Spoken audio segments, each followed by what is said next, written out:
Joe Milton, the only top 100 player on two separate lists, ESPN and 247 Sports. So today's tough question is, who is Tennessee's top player? And I understand there's a lot of different criteria, so we want to get into that, but let's go broad view at first. Zen Sports is the new sports book in Tennessee, revolutionizing the way you earn sports betting rewards. That means no more deposit bonuses that can turn into deposit nightmares. On Zen Sports, what you see is what you get. And with their cash rewards program, you get a lot of cash. For a welcome bonus, earn an unlimited 5% cash back for your betting volume for your first 15 days when you sign up with the promo code HOOKED. That's right, HOOKED.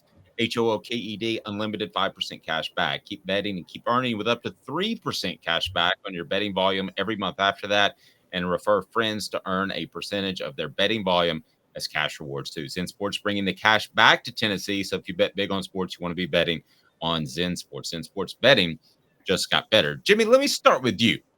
And again, broad view, we're going to discuss different criteria. But if somebody just walks up onto the street and asks you, hey, you're Jimmy Hyams, who is Tennessee's top player this year, what would you say?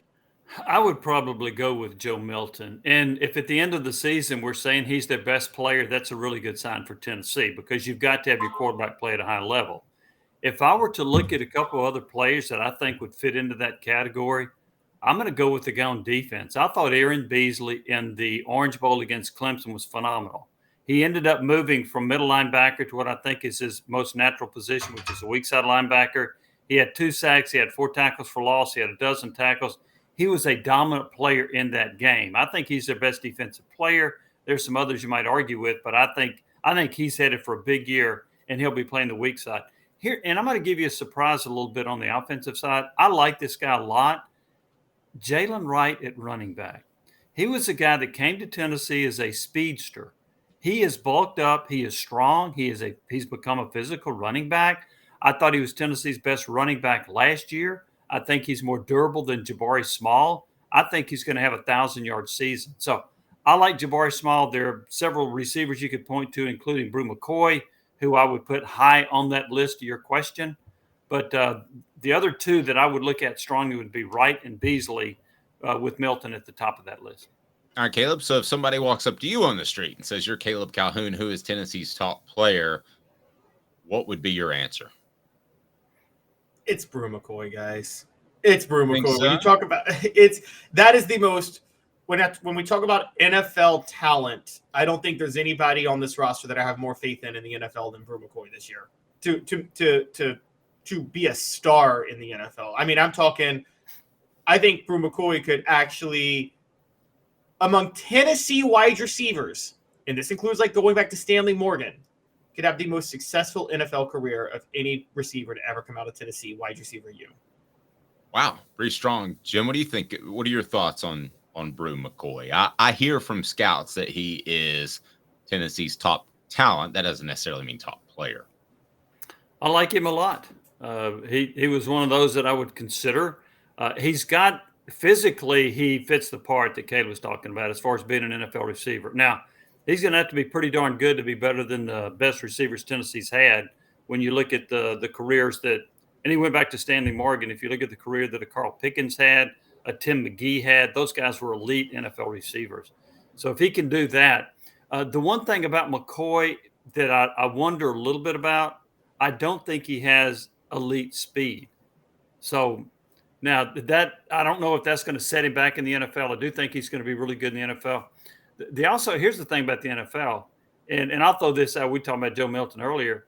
If Anthony Richardson is the number 4 pick in the NFL draft, could Joe Milton also be the number 4 pick in the NFL draft? I mean, he physically, they're similar. Arm strength, I would go Milton. Now, the big difference, though, is Richardson's a much better runner than Milton. But I think there's a chance Milton could wow him like Richardson and be a top 5 pick in the draft.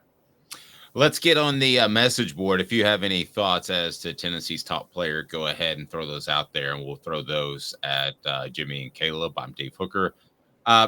Jim, you mentioned Jaylen Wright. To me, he's the best combination that Tennessee has of size and speed because, like you said, Jabari Smalls not big, doesn't have the wiggle that Jaylen Wright has. Dylan Sampson, who's had a fantastic offseason, I'm told, does have the wiggle, but not big either. So would you be surprised if Jaylen Wright ends up being Tennessee's top rusher this season? Not at all. I think he'll crack 1,000 yards, and I think he'll be durable as well. Now, one of the things that Tennessee doesn't rotate receivers much. They do rotate running backs a lot.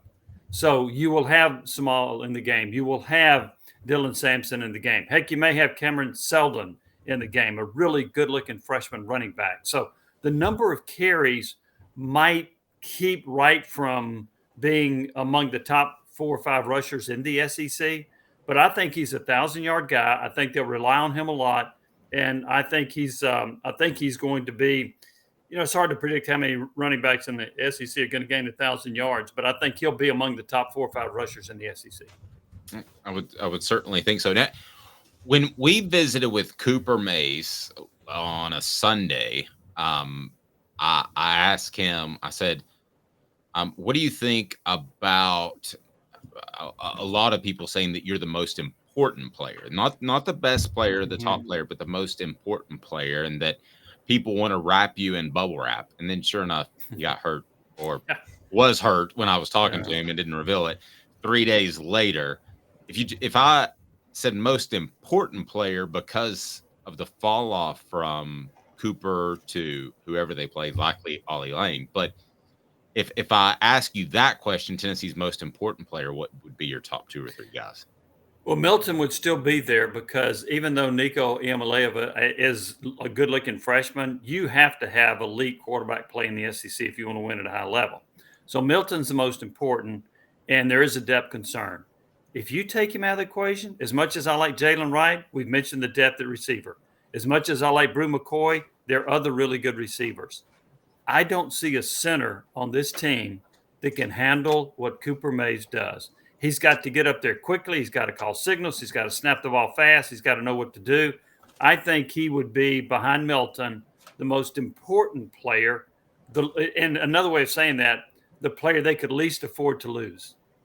Because I think he is a very valuable player. And he's a quality player beyond that.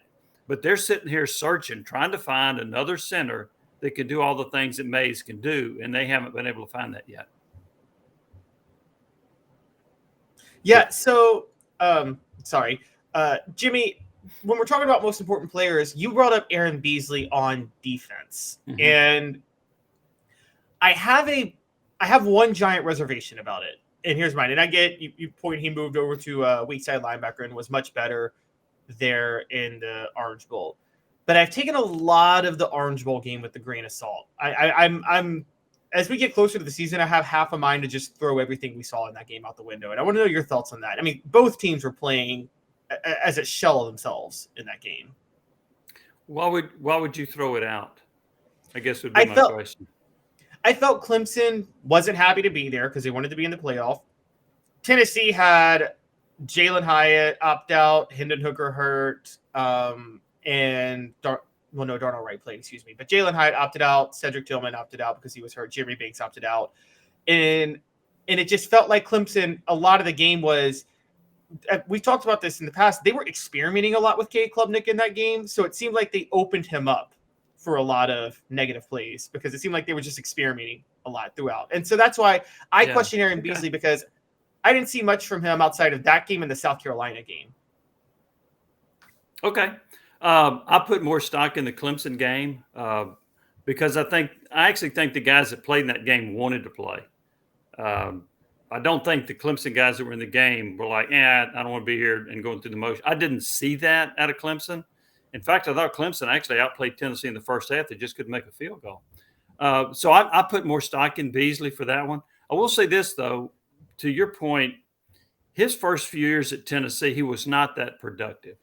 But I saw some signs in him, like what he did against Clemson, the athletic ability, the plays that he made. He became a playmaker in that game. He had a couple of other games that were pretty good. He ended up, I should know this off the top of my head, I don't, but I think he ended up with 80-something tackles on the season. And that's pretty good. But I also think he was playing out of position. So that's why I have more faith in what he's going to do this year.